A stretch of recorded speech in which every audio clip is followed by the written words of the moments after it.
This is the Disney-MGM Studios theme park at Walt Disney World in Florida. Now, these people have come here by planes, trains, automobiles, and monorails, and they're about to have the feeling they're not in Kansas anymore. Hi, I'm Fred Newman, and I'm going to show you what makes this place different than anything you've ever experienced. Here, the magic of the movies comes to life right before your eyes, and it all begins just inside this gate.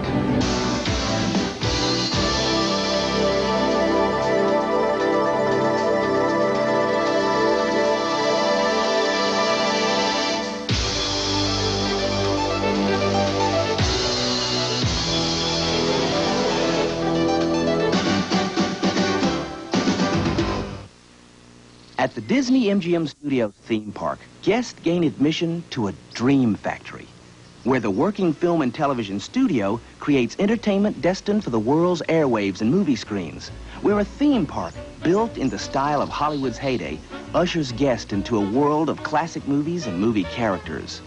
You'll think you've stepped right through the silver screen.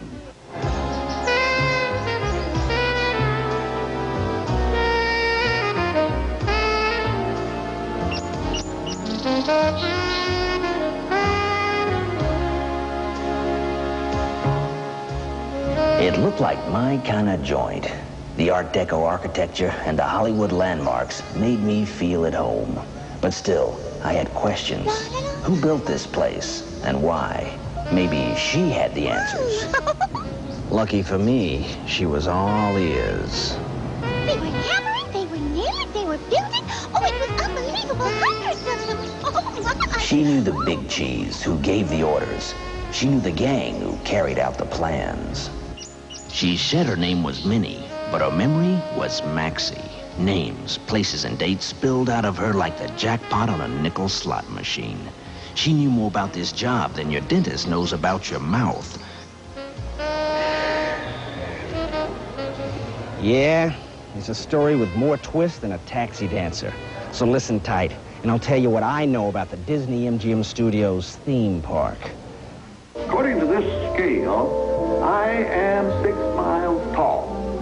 Now it's 12 miles from here up to here, and the whole area encompasses 27,400 acres. That is 43 square miles, twice the size of the island of Manhattan. In 1971, Walt Disney World opened its gates. 1982 gave the world Epcot Center. And with the 1989 premiere of the Disney-MGM Studios theme park, the Disney company unveiled yet another masterpiece of imagination on the huge canvas of its Central Florida property. I think you get a double whammy if you shift them out a couple feet. Yeah, with the patch about that, so we need to get a height on that and see if there's any trees that would do that. 6 months ago, I walked through this place when it was still dirt and things were just coming out of the ground, and we were in the midst of all the working drawings and all the budget compromises and all the things that you go through. And I took a trip up to the Magic Kingdom and walked through the hub area of the Magic Kingdom. And when you look at the hub area of the Magic Kingdom and the castle and all the architecture and everything, it's a scary thing because you know that the precedent that's been set here and at Disneyland is extremely high. It's extraordinarily high. And so the weight that you suddenly feel is you've got to be as good as that or you're disappointing the whole reputation that Disney has. What used to be 60 to 70-hour weeks have grown to 80, 90, 100-hour weeks as we try and do all of the finishing touches. We try and make sure that everything is perfect. I don't think you can work this kind of job and not be proud of what you're going to do and not take a great deal of enjoyment from it as well, to realize what you're doing that 5 million guests a year from now and forever are going to enjoy. It's a working movie studio open to the public. It's a theme park built in the best traditions of Disney entertainment. It's a happy mixture of old Hollywood and new technology. And wherever you look, there's evidence of someone's good idea come to life. It's theatrical, it's fun, it's entertaining, it's everything that Disney stands for. It's got a little bit of me in it, it's got a little bit of all of our new executives in the company, plus a lot of everybody that's been here. I don't think anybody else has the resources to attack quality the way we do. Most people take shortcuts for either economic reasons or because they're lazy. You know, most people take shortcuts because they just don't know how to do it right. And this company has such a history of not taking that shortcut, going down the path that is the hardest, the toughest, the most painful, and the most expensive to gain a quality that it's fun to be around. The street performance, the architecture, the movie soundtrack playing in the background. Yep, somebody had hijacked Hollywood, moved it from a state of mind to the state of Florida. It was a kind of job that could only be pulled off by Imagineers. It is the equivalent of Disneyland's and the Magic Kingdom's Main Street, a fantastic thoroughfare that lets you know immediately you've crossed over into another place in another time. It's pretty exciting looking at all the different architectural work that's around, and you get to see a part of Hollywood. If you don't go to California, you can see it in Disney World. It's incredible. Nothing like this in Ohio. There wasn't anything like it in Florida either. This is how the site looked in April of 1987. The only thing that distinguished Hollywood Boulevard was the crater that would become Echo Lake. Then came the armies of men and machines.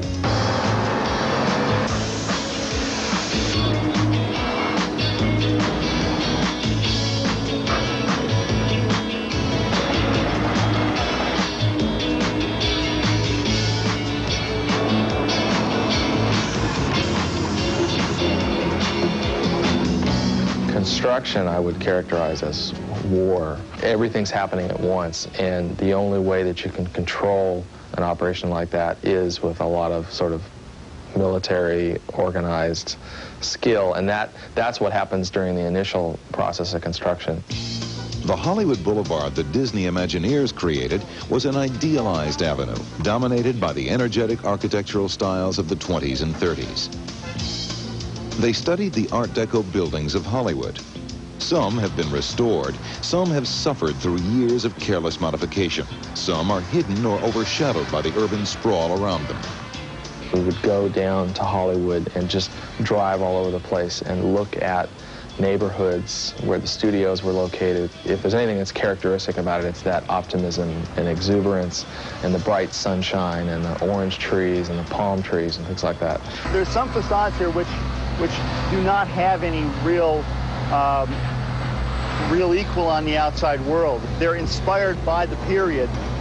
Again, the research was so well done that the designers understood the period so well that they could replicate these facades as if they were back in the 20s and 30s. Min and Bill's Dockside Diner and Gertie the Dinosaur paid tribute to another type of Southern California architecture, California Crazy, characterized in Los Angeles by food stands shaped like giant hot dogs and donuts.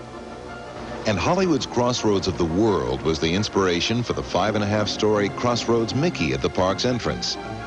Longtime Disney sculptor Perry Russ fashioned this Mickey as he appeared in the 1930s, with one slight difference.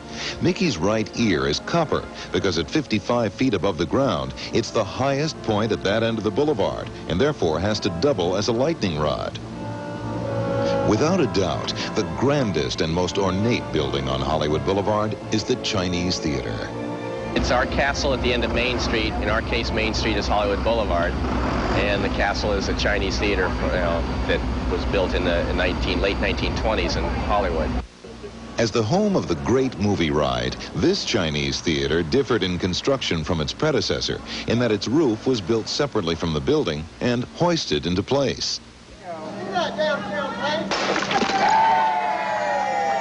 That was a very exciting time for us as we had to maneuver a very large structure that it is, weighing 22 tons, maneuver it around inside the courtyard, which was already crowded with this large 150-foot crane that had to lift it into place. It sits within a half inch of where we expected it to sit, and that's not too bad considering the size and weight of the thing. It's not something that's easily worked with. Architect Brock Tomlin spent 2 years studying the original Chinese theater in Hollywood to ensure that the Disney-MGM Studios version would become a faithful reproduction.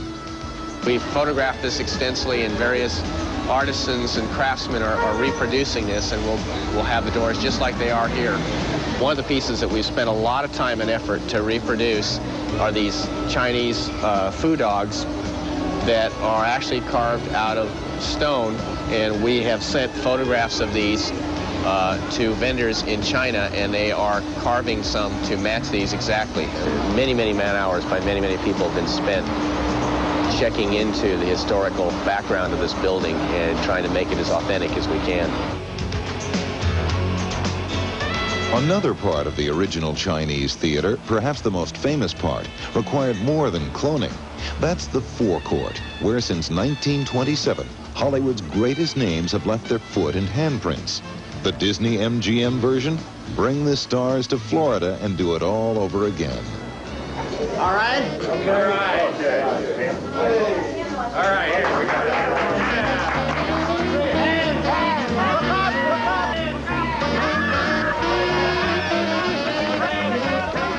This world-famous Hollywood tradition found new life at the new Chinese theater.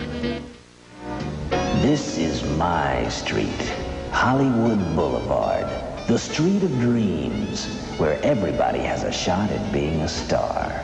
Now, do like this. Oh, Jungle Boy, I've searched the planet, okay? Oh, Jungle Boy, I've searched the planet and found you in the metropolis. In looking at this place, we really have a living movie set on our hands.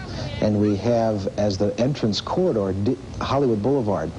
And here would be a terrific place to take all of that, what was so far disparate energy of little acts here and there, move it down onto Hollywood Boulevard and do what I like to call the Streetmosphere program.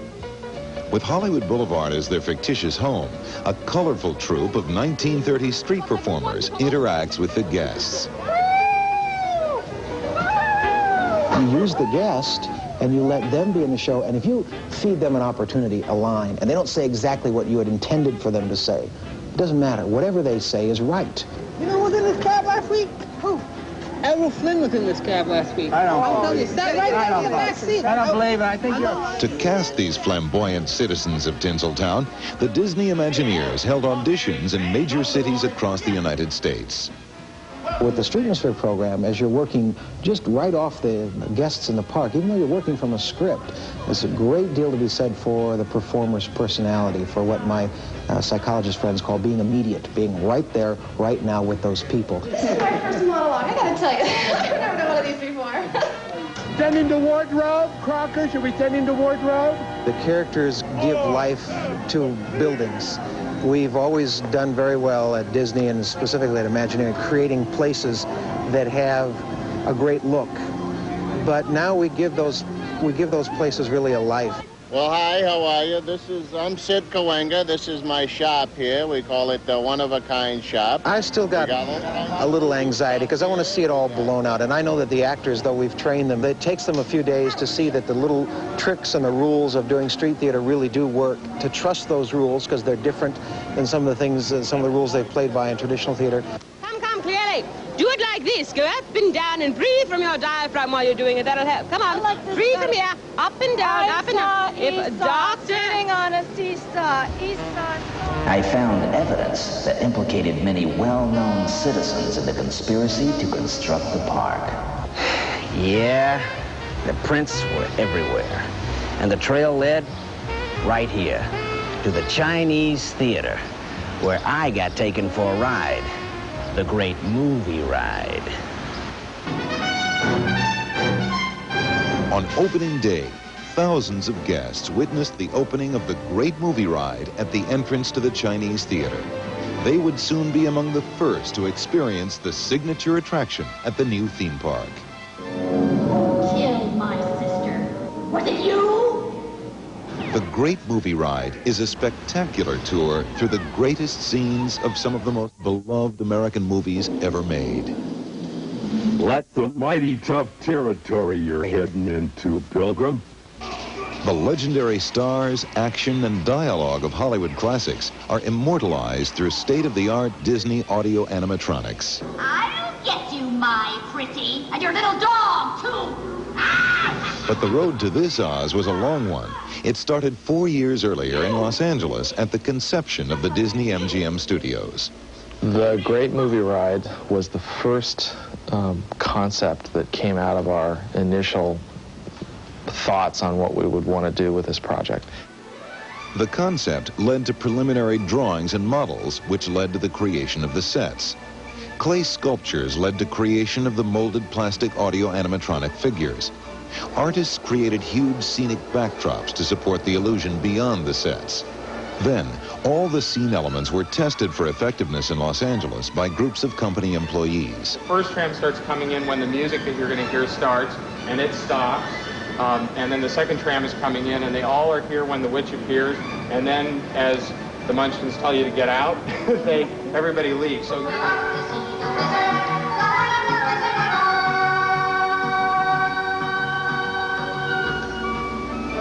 Finally, all the great movie ride props, figures, and backdrops were created and shipped cross-country to Orlando, where they took their meticulously pre-planned places in the 90,000-square-foot Chinese theater building. Supervision of the colossal project rested on the shoulders of show producer Eric Jacobson. I felt like a blind person feeling my way through this because there's so many things that I've had to act on intuition through. But I've received such tremendous support from all the people that have their expertise or these other technical areas that I don't know very much about. That's the neat thing about this organization is everybody helping everybody else. Another key player in the great movie ride team was computer programmer Doug Griffith. He's been animating the audio animatronic figures through a series of computers and controls that brings them to life. And he's actually responsible for being sort of the acting coach for our stars and our assorted cast members.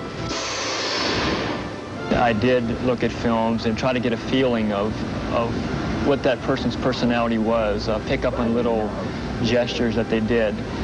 From there, I would take that and try to do those in my program. One of Doug's best performances was his programming of the witch from The Wizard of Oz. Margaret Hamilton, playing the Wicked Witch of the West in this show, is one of the most technically advanced audio animatronic figures that we've built.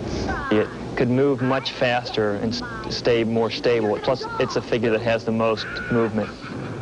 With lavish attention to detail, work continued on all the sets simultaneously. Hundreds of mummified extras were positioned to haunt the corridors of the ride.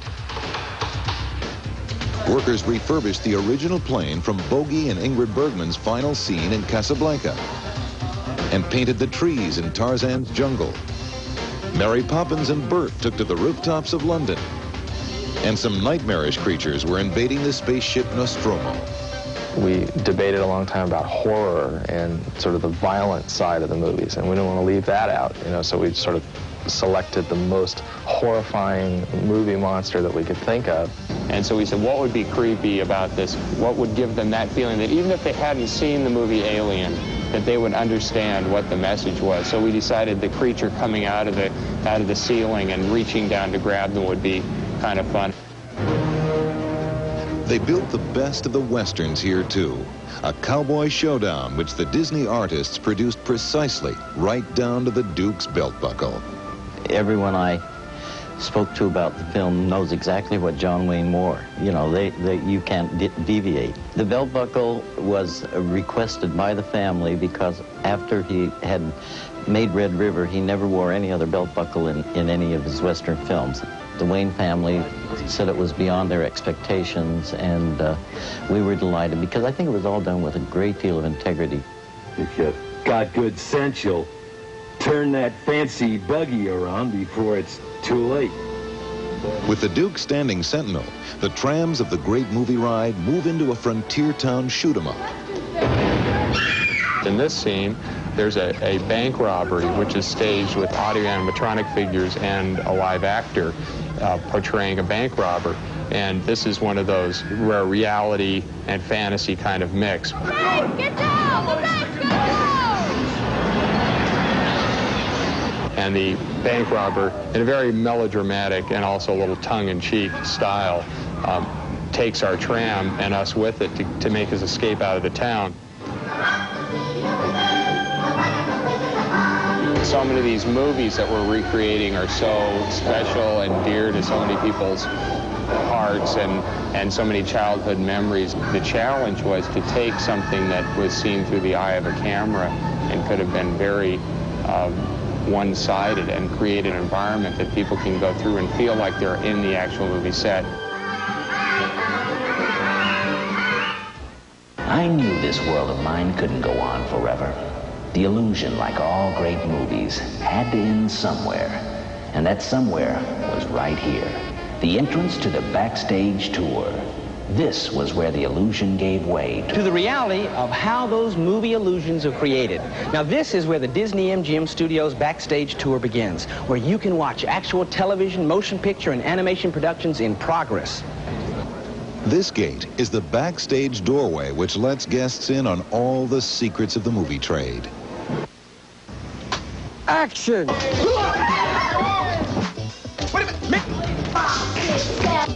This fully equipped studio complex can accommodate everything from major stunts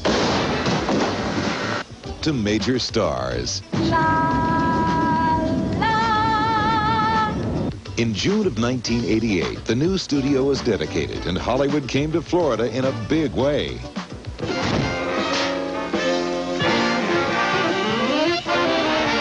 There are 3 state-of-the-art sound stages, totaling close to 30,000 square feet, for film or television productions that require an indoor location. For productions that take place outside, a residential street was recreated in various architectural styles. Here's the Golden Girls house. And there's no need to travel to New York. Here's a city street location so authentic it rivals the Big Apple itself. It's really been a wonderful collaboration between every aspect of the company, and the most exciting thing is that we really have a full working production facility. We've created a state-of-the-art motion picture and television studio that rivals anything in Hollywood. And with that kind of support structure, anyone can come down here and make a movie or a television product competitively with Hollywood. Cut, Greg. Perfect. The new studio offers one-stop shopping for filmmakers. It has the world's largest costume department, an animation studio, a videotape facility, and much more. We've got over 200,000 square feet of shops, for instance, and they can build anything from a full-fledged monorail or a steamboat down to a hand prop. We've got a 200-acre tree farm that substantially outdistances most greens departments. We can cater, we can transport, we can house, and we claim that equals the best studio in the world. But a working studio is only part of the story. For the first time ever, visitors are invited to watch the production as it actually happens. We have a tour corridor where our guests are able to actually see the work. That's never been done before. It's that blend between the tour function and the production function, but everyone is committed to achieving both goals. So far, we've been extremely successful in creating the blend. Accommodating the functions of both the backstage tour and ongoing production required a team of industry experts. The sound stages were the brainchild of Milt Forman, a premier stage designer in Hollywood for over 40 years. What we had to do was design a stage that could efficiently and easily service film production and television production without compromising the needs of either system. On the back lot, the New York street presented a different set of challenges. How do you make a series of facades seem authentic? First of all, the street needs to appear as if it's surrounded by a big city. Those tall buildings at the end of the block are really only paintings, creating the three-dimensional illusion of a skyline. To help us understand further, we spoke with a couple of giants in the industry. Come on. Hi, I'm Gary Marshall, film director, and this is M. Mouse, one of Disney's top executives. We look a little silly standing here, but the further and further away we get, it becomes more and more real. This is just one of the fascinating things about the illusions of filmmaking. This technique is known as forced perspective. The buildings are designed from detailed scale models. Murals are then painted on giant canvases. Finally, they are brought to the location, hung on towers, and weatherproofed. So the backlot street looks like New York, but sometimes a production might want it to double as another city. Both the Chrysler and Empire State Building are removable if somebody wanted to take them out of the shot because they wanted this to be Chicago or some other era. But what really makes New York Street so authentic is, once again, that painstaking attention to detail. I'm responsible for getting the character look or the age look. We're trying to get this street look back in a period of 50, 60 years old of old New York. These mailboxes get what we call an aging treatment. You can see there's several different colors on there. They've been used, look like they've been beat up, the paint's chipping off of them. They've really been here for a long, long time. They're rusting and starting to fall apart. Where they're really relatively brand new, but they will create the look that the company wants to give you, that we've been in New York for a long time and being used. Since the studio opened, numerous productions have made use of the sound stages and the back lot. But the first movie to make full use of all the studio facilities was The Lottery, starring Bette Midler. I want New York, New York! The production illustrates how backlot and soundstage locations combine for maximum efficiency and control. Even though we've had a lot of production here, the Bette Midler shoot, I think, was the first time that this place really felt like a movie studio. There were cars and stuntmen and special effects people. And you realize that we did really create, in addition to creating Hollywood here, we really created a movie studio that works. You can make movies here. You can gather the resources necessary to do pretty extensive work on the New York backlot or on the soundstage. So that was probably a very exciting turning point for the studio, where it really became a legitimate place to work. Explode! Perfect! Okay! So far we've done for the Disney Channel a Carol Burnett special, which was kind of special. It was a conversation with 750 people in the stage where she interacted with the group. We will become the home of the new Mickey Mouse Club, which is the 1990s version of what we all, or many of us, grew up with in the 50s.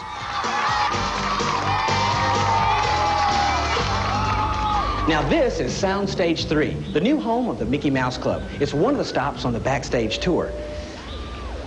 Let's go in the back door.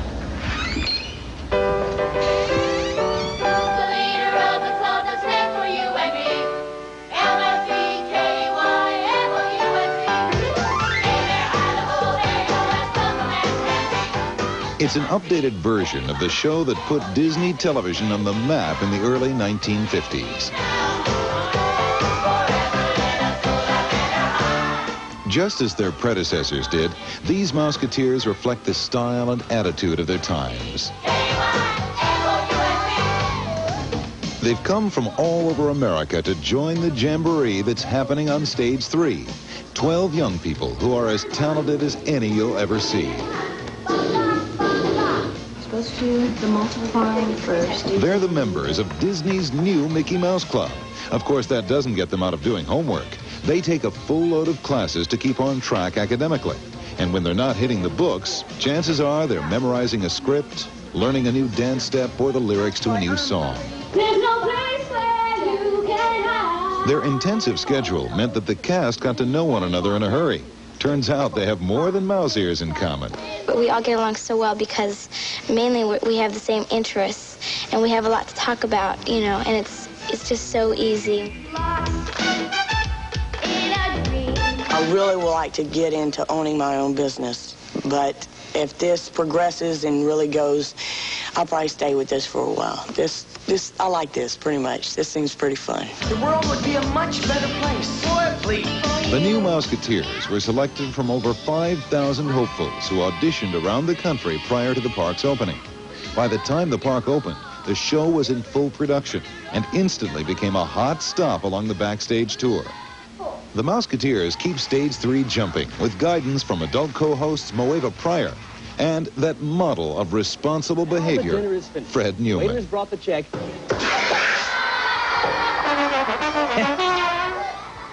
Nice door. Hey, you rang, ma'am? See you real soon. Why? Because we like you. The names and faces may have changed, but the song remains the same.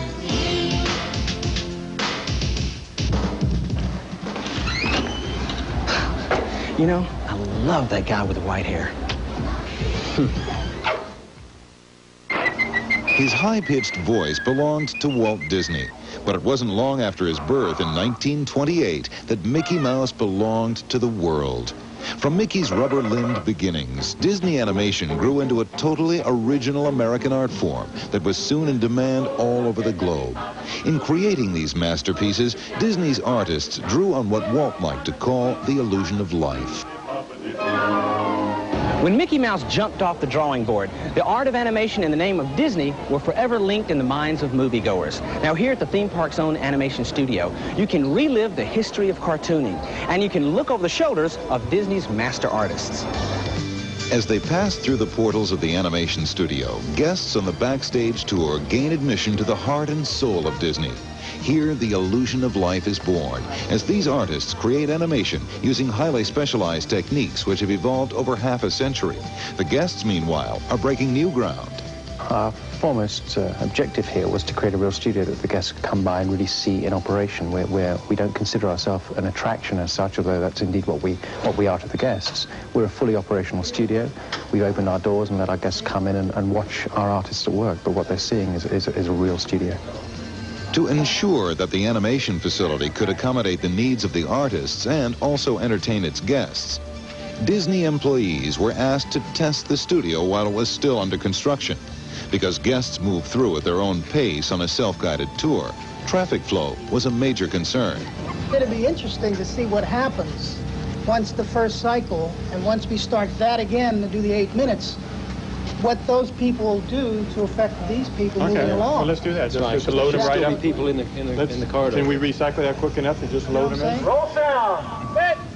Hey, camera speed. CC. C2, take 3, mark. Background action. And action. This is Walter Cronkite here at the Disney Animation Studio. The production of Disney animation is a paradox of sorts. It requires precise planning as well as unbridled creativity. For a 9.5-minute film explaining how the process works, Disney paired some unbridled cartoon characters with the very precise Walter Cronkite. I say, when I went to the movies for the first time, there were always 4 parts to it. There was the cartoon, there was a newsreel, and there was a comedy, and then the feature film. And I think I went mostly for the animated cartoon. The people around Disney seem to acquire a certain aura of Neverland itself.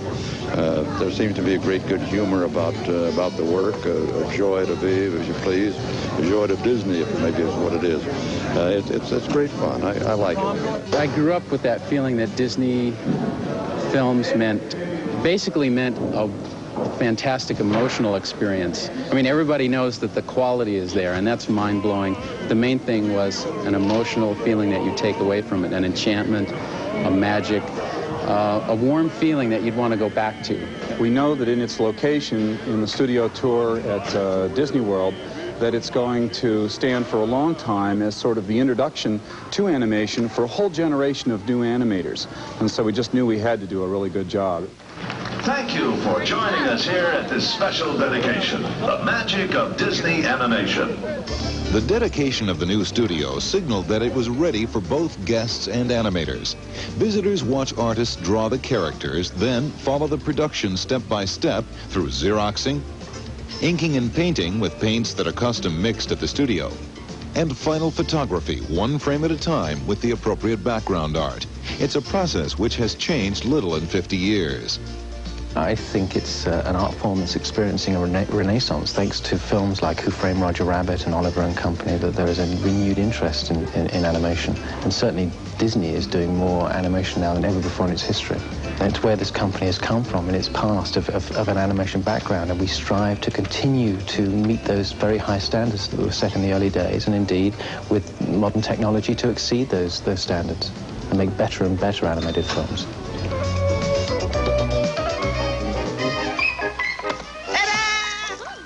It's a bright, shiny rabbit.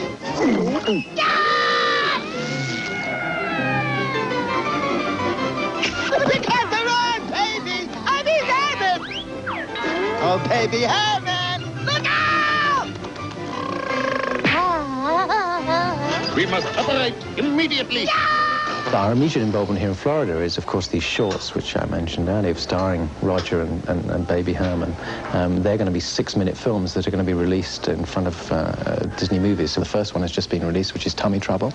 We're on the second, Roller Coaster Rabbit, and that'll take us, a 6-minute film, it'll take us about 7 months to complete. For most of their careers, they were known as the 9 Old Men. It was Walt Disney's nickname for the most talented of his animation staff. 4 of the 9 Old Men were in Orlando for the new studio's dedication. And more than anything else, the presence of Ward Kimball, Mark Davis, Frank Thomas, and Ollie Johnston made the opening official. We were influenced by a guy named Disney. I mean, Walt, he acted and he was a great storyteller, and you have to have somebody like that who's kind of has the vision of what you're trying to do. It's like being an apprentice, a violin maker or a silversmith or something. You just can't go to school to learn it. It's something that you learn on an apprentice type of working environment from experienced people. We all trained under animators before we were actually animators ourselves. Quite honored to be surrounded by such heavyweights. The magic had been passed on to a new generation. Pixie dust.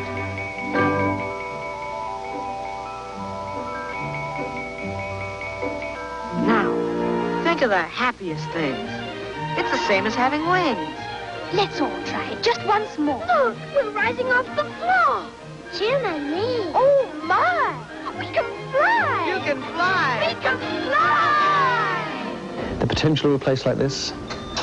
Well, it's something I say to our animators when they start, is that for all our guests who come through here, the years to come, that this building will be sort of synonymous with Disney animation. Our guests will look back at this place and say, oh yes, I know what Disney animation is. I've seen it at the Disney-MGM Studios. And therefore the responsibility of the artists who work here is enormous to perpetuate that, the spirit.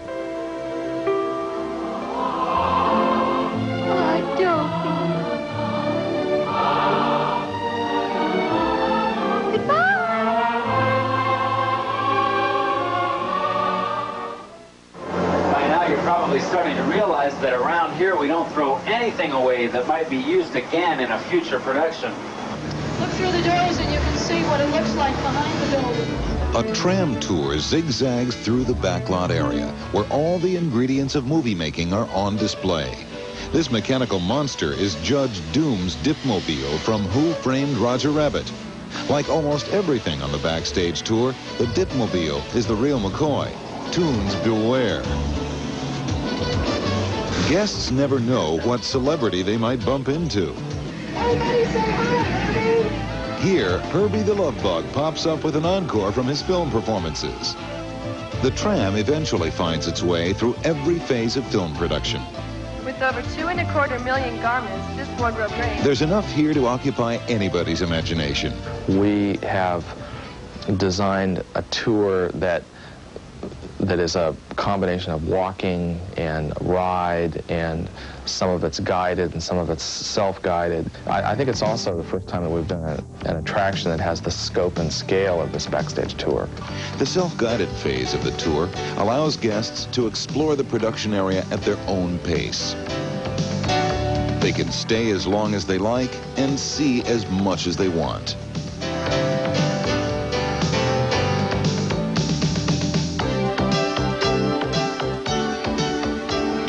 The blueprints for the Disney-MGM theme park have their origins in old Hollywood. But the true genius of the design is the way it gets guests involved. Some attractions, for instance, are designed to bring out the hot dog in people. Now, behind me is the Monster Sound Show. It's basically about sound effects.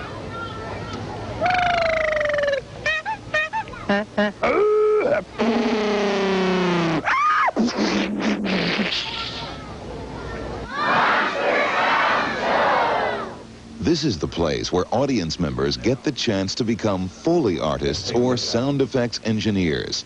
A team of first-timers watches a film without sound effects. Then, with devices as old as the talkies themselves, they add wind, rain, fire, and thunder to the mix. Timing is crucial to the reality of the picture.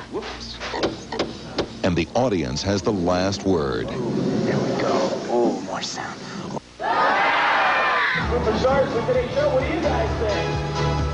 Oh, come on, what do you guys think? You know what's great about this place is that you can get in on the action.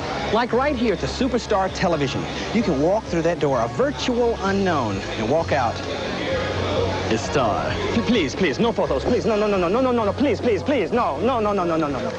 Through a process called ultimating, members of the audience get superimposed into a TV variety show and other classic television scenes, such as a situation comedy and a cowboy hero riding into the sunset. Anything's possible in Superstar Television. We interrupt this special for a special bulletin. We go now to Superstar anchorman Fred Newman. Elsewhere today, in a remote oil-filled ravine, an earthquake trapped hundreds of tourists on a collapsing bridge. Flash fires burned in the area, and a tanker truck was washed away in a wall of water. 3 minutes later, it happened again. They're calling it Catastrophe Canyon. We find out who, what, when, where, and how in this special report. It's an amalgam of classic movie disaster scenes. A raging Titanic killer earthquake inferno force of no return. Shortened for convenience sake to Catastrophe Canyon. This is the movie where everything that can go wrong does. And the audience doesn't watch this movie, they live it. Oh yeah, I think we've overdone it. Actually, I think one of the things that we've discovered down here is that the overall effect of this, unlike an iron ride, which is like a roller coaster ride, a ride that works on the thrill of speed or gravity, when you're sitting in the tram is rocking, and you hear the earthquake, and you look up at the canyon and you see an 8-foot-high wall of water coming rushing at you. I think that your impulse as an animal is to flee, and when you can't do that, you're in the tram. It causes just a nanosecond of panic, which is what we were hoping for. The Red Rock setting of Catastrophe Canyon is actually a complex 65,000 square foot gridwork of steel screen cages overlaid with plaster and cement, then sculpted and painted to match the geology of the American Southwest. On Cat Canyon, we are going to try to convince people they are somewhere other than the state of Florida. They're out west. When the landscaping was completed, the props were moved into place. One of the biggest stunts in the Catastrophe Canyon show involves a 5-ton tanker truck. The big rig was craned into position, then fixed to a system of hydraulic arms, which create the illusion of the tanker getting swept down the hillside in a torrent of water. The hydraulics then reposition the rig in time for the next show. This rockwork is going to have to stand the impact of about 10,000 gallons of water in each canyon every 3 minutes.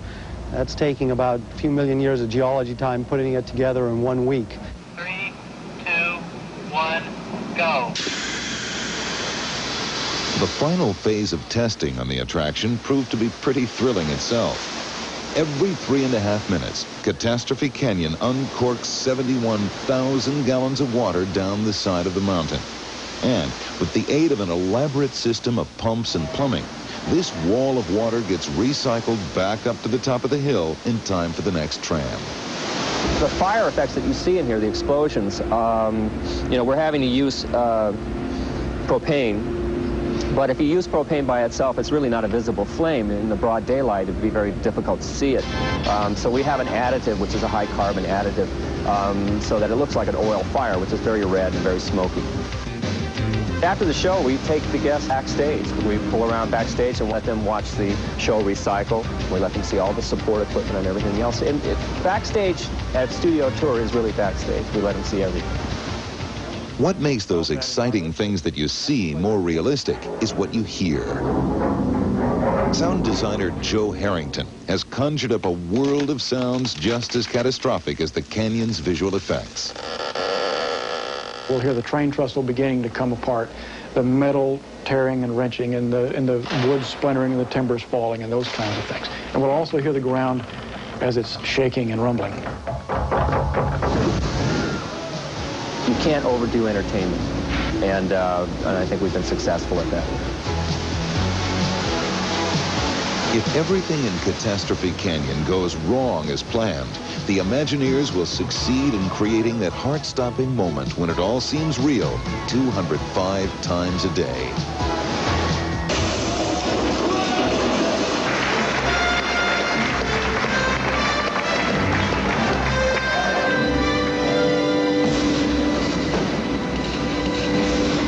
The Indiana Jones Epic Stunt Spectacular takes 20,000 visitors a day through a demonstration by the undersung crews and stunt performers who do the spectacular on an everyday basis.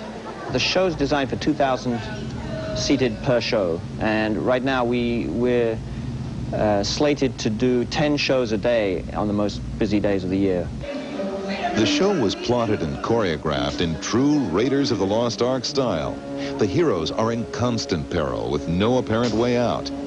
And an innocent-looking ladder becomes the stuff of a hair-raising stunt. We describe the action in these storyboards and pin them up on a wall like this. And in fact, this show is on about 5 big boards. And then we look at it and take the pictures and shuffle them around until we get the sequences in the way that we like them. The Stunt Spectacular depicts famous action sequences from the Indiana Jones films as they might be staged for the camera. The Imagineering of the attraction called for scenes that could bowl over the audience 10 times a day. We've got steam starts rising out of the set, and then just shortly after that, this whole face just explodes. Not quite like this. And this big ball comes rolling out here. At this point, this is already sunk down, and Indiana Jones turns and runs away from the ball. The attraction was extensively tested, from storyboards to full-scale mock-ups. My concept, which I developed with Bob McDonald, was to just do it like it really is, a real live ball. There's nothing simpler, there's nothing easier, just no maintenance problems, works every time. Gravity still works all around the Earth, even in Florida. The Indiana Jones action adventure is full of all sorts of dramatic stunts and pyro effects and gas fire explosions and other dramatic show action equipment. This is one of the most infamous aircraft in history. By the end of World War II, the Germans were working on a design for a tailless airplane, the Flying Wing. The design was resurrected in Raiders of the Lost Ark. Disney Imagineers spectacularized it even further so that this flying wing can circle out of control, fire its machine guns, and cause one stunt villain per show to disappear. In the completed stunt spectacular, the stunt performers demonstrate their death-defying ballet. It's a panorama of pyrotechnics and memorable movie action designed to bring out the Indiana Jones in everyone. It's an exciting show, no doubt about it. And it's also exciting because it's partly theatrical, it's partly cinema, but it's also a combination of neither of those. It's an outdoor theater show which really doesn't exist as a form. And so it presents us with some special problems that are quite exciting and quite challenging to figure out. You know, all the planning, designing, scoring, sketching, the building, programming, painting, etching, paving, and planting brought the Disney-MGM Studios to life for the first time in May 1st, 1989. It was the kind of premiere that could only happen in Hollywood. Until now. The lights, the cameras, and the action were focused on Orlando for the studio's gala premiere. Good evening, movie fans! As he does every year at the Academy Awards, Hollywood columnist Army Acherd acted as master of ceremonies and introduced some of the world's most popular stars to the black tie opening night VIP crowd. How are you? Well, the opening was like a giant combination of every part of show business you can think of, because representatives were on hand from the early days of television to today's current stars such as Bette Midler. And of course, it had the great Disney magic. So you had movies, television, Disneyland, Disney World. I don't know what more you could have asked for. To suddenly see the Brahmins, Chinese, and all the ambiance of the Hollywood scene the way I remember it as a little kid, as opposed to what it has become now. So it's just holding it, it's frozen in time. It's lovely. We've been on these rides, which are literally incredible. How are you? Yeah. Oh, John. And now arriving, ladies and gentlemen, Mr. Kevin Costner. Let's say a wonderful welcome. How are... Can we bring Cindy around, please? Can we let you introduce your family? This is my daughter, Ann, the one that could stay up this late. Hello, Ann. Hi. Are you happy to be here at Disney World? Yeah. So glad. And, of course, this is my wife, Cindy, who, when I met her 15 years ago, was Snow White at Disneyland in Anaheim. With the opening of the Disney-MGM Studio theme tour, the entire world became cognizant of show business and entertainment again. The media coverage is just unbelievable. And the excitement was created not only for the Disney-MGM Studio theme tour, but for all of motion pictures and all of entertainment. A parade of celebrities, including Rick Moranis, film legend Lauren Bacall, and Golden Girl Betty White moved up Hollywood Boulevard toward the Chinese Theater. Hollywood stars in all their finery, press representatives from around the world, and several thousand specially invited guests watched as Disney chairman Michael Eisner cut the ceremonial film strip. On behalf of the Walt Disney Company, I hereby declare the Disney-MGM Studios theme park open. Let the magic begin.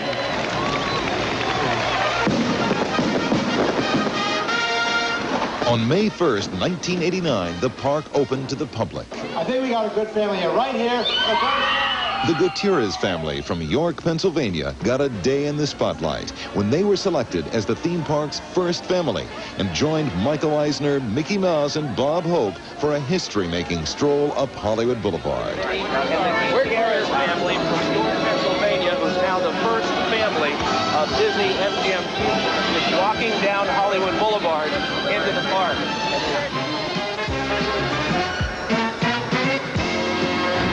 So, that's the story of how this remarkable new theme park came to be. How some very creative people built an avenue into our imaginations, where you can experience the magic of the movies as never before. Fred! You forgot your hat! Well, with a little luck, some of that magic may rub off on you. Shall we?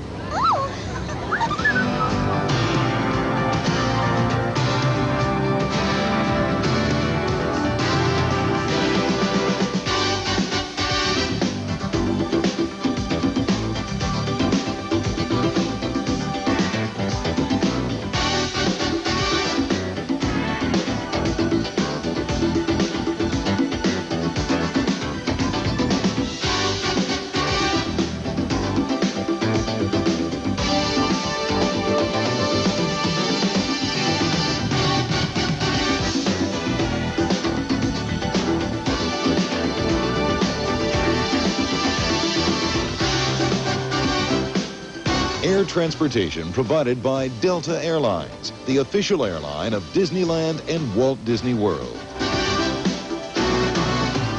Ground transportation provided by National Car Rental. Hotel accommodations provided by Walt Disney World Resorts.